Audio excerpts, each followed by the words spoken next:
할렐루야. 우리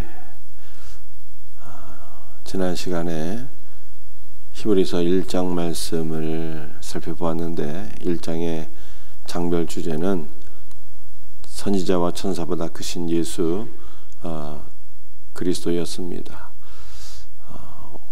오늘은 우리 히브리서 2장 말씀인데 2장의 장별 주제는 만물보다 크신 예수 그리스도의 천사보다 높고 위대하시고 마귀보다도 높고 위대하시고 모든 존재보다 크고 위대하신 예수 그리스도가 히브리서 2장의 주제가 되겠습니다.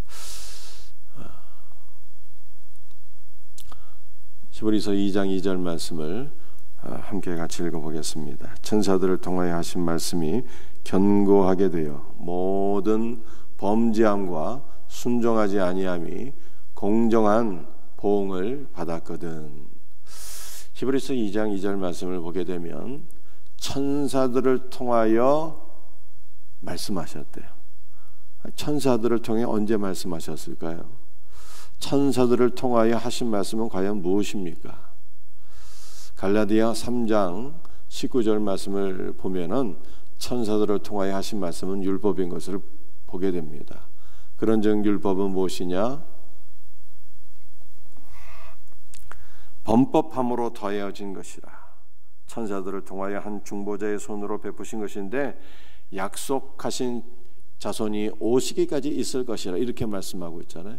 그래서 천사들을 통하여 주신 말씀은 율법이라는 거예요. 우리가 출애굽기 또 신명기 말씀을 보게 되면 하나님께서 시내산에 강림하셔서 모세를 통해서 율법을 주셨잖아요. 하나님께서 모세를 통해서 분명히 율법을 주셨는데 왜 율법을 천사들이 준 것이라고 이렇게 말씀하고 있는 것일까요? 여러분들 신명기 말씀을 우리가 보게 되면은 하나님께서 시내산에 강림하실 때 1만 천사와 함께 강림하셨다고 하는 우리가 말씀을 보게 됩니다. 그래서 하나님께서 1만 천사와 함께 강림하셔서 말씀을 주셨기 때문에 바울은 이 율법을 천사들을 통하여서 주신 율법이라 이렇게 표현을 하고 있습니다. 그런데 다시 히브리서 2장 2절을 보게 되면 천사들을 통하여 하신 말씀이 견고하게 되어, 이 견고하게 되었다는 것은 신뢰할 만한 말씀이다 이 뜻이에요.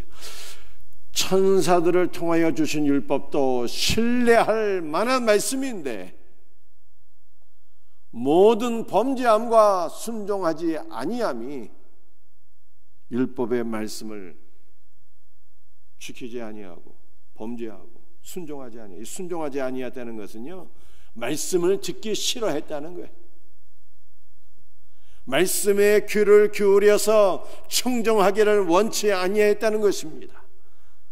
천사들을 통하여 주신 율법도 신뢰할 만한 말씀인데 귀를 기울여 청정하기를 원치 아니하였으니 공정한 보응, 합당한 심판을 받는 것이 마땅하다 이 뜻입니다.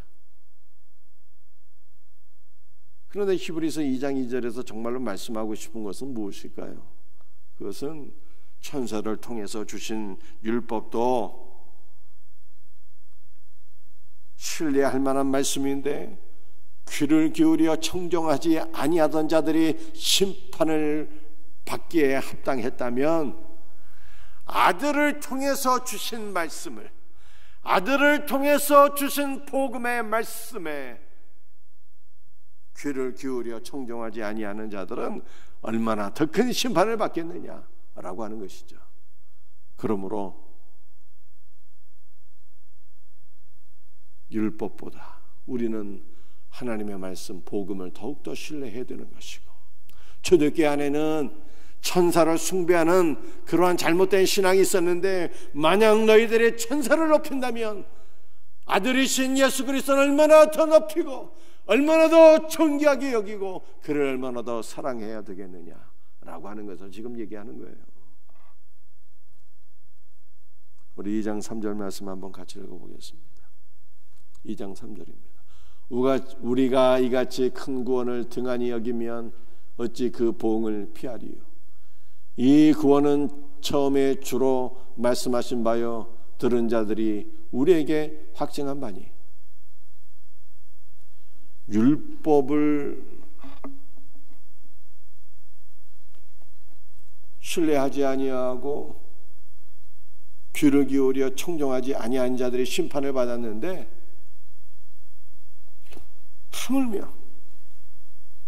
하물며 주님께서 이루신 큰 구원을 등한히 여기는 자, 무관심하고 경홀히 여기는 자는 어찌 더 큰 심판을 받으리요, 이렇게 말씀하고 있는 거예요. 여러분들 주께서 이루신 것이 큰 구원이래요. 여러분들이 주님의 구원은 작은 구원이 아니에요. 큰 구원이라고 말씀하고 있습니다.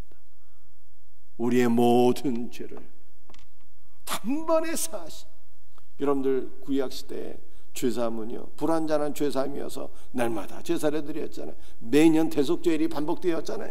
그런데 예수님께서 이루신 구원은 우리의 과거와 현재와 미래의 모든 죄를 단번에 사하신 완전한 속죄예요. 영원한 생명을 주셨다는 거예요. 우리의 옛사람과 원수 마귀를 십자가에 종결하시고 우리를 하나님 나라로 옮겨주신 크고 위대하신 구원, 큰 구원이라고 말씀하고 있어요. 너희들이 예수께서 이루신 이 큰 구원을 정한히 여기고 무관심하게 여긴다면 어찌 하나님 앞에 심판을 피하리요, 이렇게 말씀하고 있습니다. 여러분들, 이 구원은 누가 주신 거예요? 누가 말씀하시는 거예요? 예수님이 말씀하신 거다, 이 뜻이에요. 천사가 전해준 율법을 경홀히 여기는 자들도 심판을 받기에 합당했거든, 하물며 아들이 이루신 구원의 말씀, 복음의 말씀을 등한히 여기는 자는 어찌 더 큰 심판을 받지 않겠느냐라고 하는 거예요. 그러므로 우리는 복음을 사랑하고 복음의 말씀을 귀하게 여기고 이 말씀에 귀를 기울여 청정할 수 있는 은혜가 있기를 예수님의 이름으로 축복합니다. 여러분들, 율법과 이 복음의 차이가 뭘까요? 율법과 복음의 차이를 한마디로 설명한다면, 율법은, 사실 율법은요, 하나님께서 예수 그리스도를 보여주시고 예수 그리스도 안에서 이 생명의 빛 안에서 죄를 깨닫게 하시려고 율법을 주셨는데, 유대인들이 눈이 가려져 갖고 율법 안에서 그리스도를 바라보지 못하고 어리석게도 율법의 모든 조항을 내 노력으로 지켜서 구원을 받으려고 했잖아요. 안식일을 지키고 할례를 행하고 율법의 모든 항목을 인간의 노력으로 지켜서 구원을 받으려고 했잖아요. 이게 바로 율법이에요. 율법주의잖아요. 이게 인간의 노력으로 구원을 받고자 하려고 했던 것들이 바로 율법주의예요. 그런데 구원은 무엇일까요? 복음은 무엇일까요? 복음은 인간의 노력으로 구원을 얻고자 하는 것이 아니라, 복음은 하나님의 선물인 거예요. 구원은 하나님의 선물이에요. 내가 노력해서 얻는 것이 아니라 하나님의 선물이에요. 그래서 바울이 에베소 2장 8절에 이렇게 얘기하고 있잖아요. 너희가 그 은혜에 의하여 믿음으로 말미암아 구원을 받았으니 이것이 너희에게서 난 것이 아니요 하나님의 선물이라. 행해서 난 것이 아니니 이는 누구든지 자랑치 못하게 하려 함이라. 여러분들, 은혜도 선물이고 믿음도 선물이고 구원도 선물이고 영원한 생명도 선물이고 예수 그리스도 자신이 우리의 선물인 거예요. 이게 바로 복음이에요. 모든 것이 예수 그리스도 안에서 선물로 주어졌다. 그거 얼마나 감사합니까? 우리가 생명이신 예수 그리스도와 믿음으로 연합되기만 하면 예수 그리스도 안에 있는 모든 복된 것들이 다 우리에게 선물로 주어지는 거예요. 이게 바로 복음인 거예요.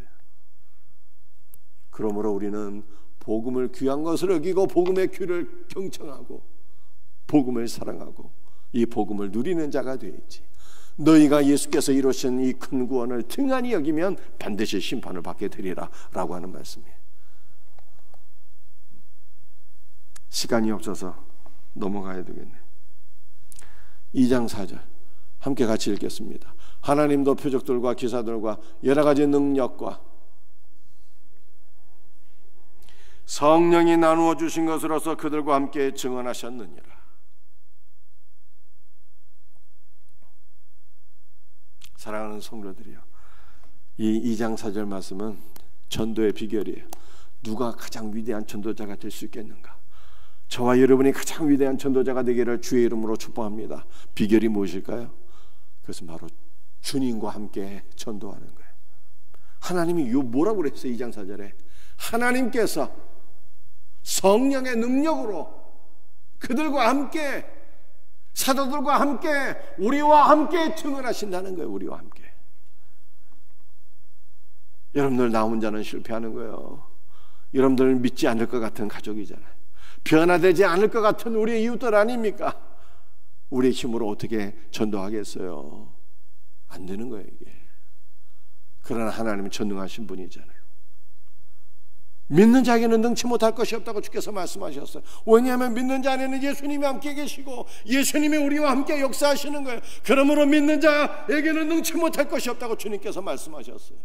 여러분들 가정 복음화가 어떻게 이루어지겠습니까? 우리 힘으로 안 되는 거예요. 그런데 하나님께서 성령의 능력으로 우리와 함께 증언하시면 되는 거예요. 우리와 함께 역사하시면 되는 거예요. 저는 주일날 말씀을 증거할 때마다 기도해요. 주여, 주님께서 저와 함께 일하시고 역사옵소서. 저를 통해서 주님이 일하시옵소서. 주님께서 먹이시옵소서. 그렇게 말씀을 붙잡고 기도해요. 여러분들 전도할 때 주여, 나 홀로 어찌 내가 감당하겠습니까? 주님이 나를 통해 일하시고 주님이 나를 통하여서 나와 함께 증언하옵소서. 그렇게 기도하세요. 주님께서 역사하실 때만 가정이 변화되는 거예요. 전적으로 주님을 의지하는 복된 성도들이 되기를 주님의 이름으로 축복합니다. 마지막 2장 5절 말씀 함께 같이 읽겠습니다.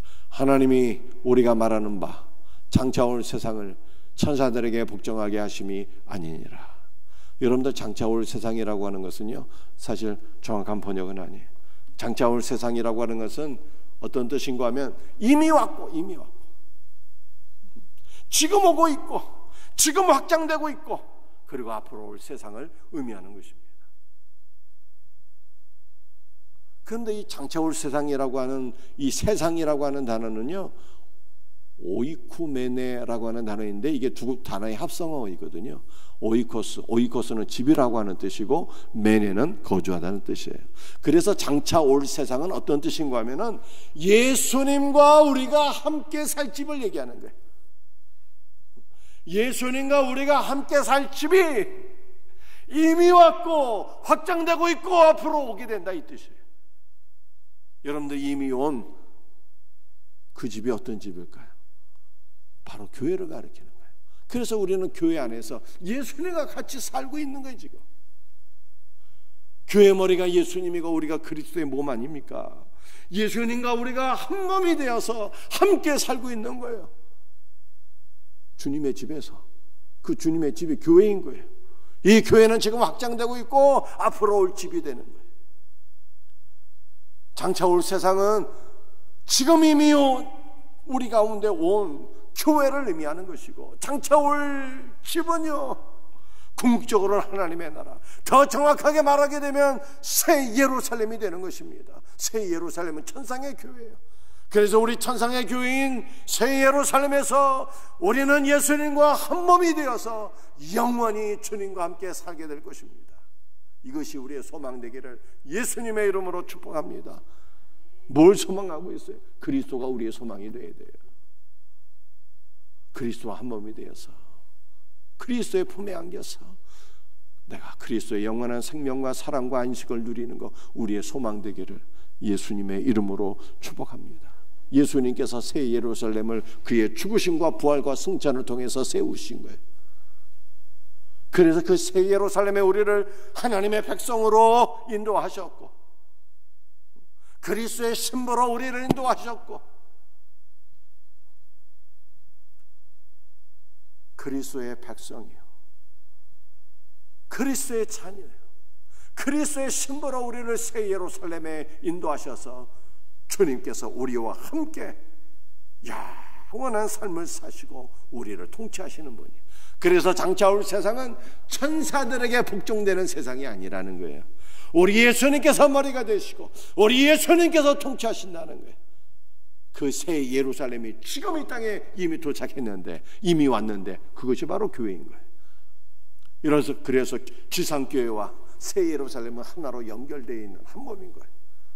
그러므로 우리는 지금 이 교회 안에서 그리스도와 하나로 연합되고 그리스도의 통치를 받고 그리스도 예수의 모든 풍성을 누리며 날마다 복된 삶을 살아갈 수 있기를 예수님의 이름으로 축복합니다.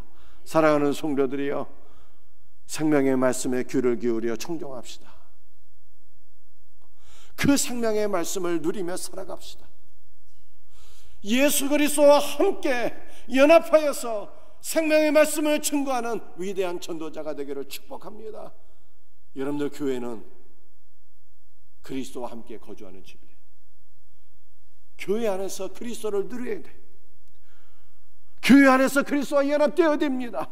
교회 안에서 그리스도의 풍성을 누리며 살아야 되는 거예요. 이것이 우리의 소망인 거예요. 이와 같은 은혜가 우리 모두에게 있기를 예수님의 이름으로 축복합니다. 기도하시겠어요?